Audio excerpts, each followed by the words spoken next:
Ahojte, pozdravujem vás všetkých, aj tí, čo ma sledujete, veľká vďaka. Dnešnou mojou úlohou neviem vám vysvetliť, že aké takéto krásne jahody dopestovať, je to veľmi náročné, lebo za kamerou stojí môj dobrý priateľ, kamarát, ktorý je vlastne agrozom od jahod.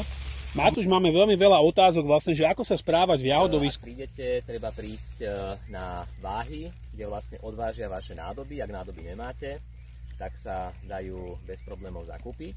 A zaraďovači vás navedú na riadok, ktorý vlastne dostanete. Niekedy sa dá ten riadok takýmto spôsobom obkročmo vlastne prekročiť. Ak nie, tak chodím vlastne len v tomto medziriadku, ktorý je naslamený. Dávam si pozor, aby som s tými nohami nepoškodzoval okolité jahody.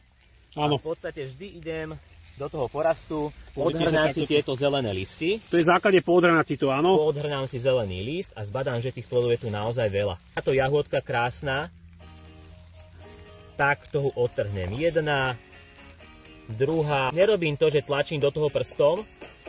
Jahody sa trhajú tak, že ich takto láhulinko odtrhnem. Dôležité je, aby tam ostala vlastne táto zelená časť, pretože tá jahoda vám výrazne dlhšie ostane v lepšom stave. To trhá jahodky tak, že vlastne ako keby s nechtami odštípne takto a nechá stonku.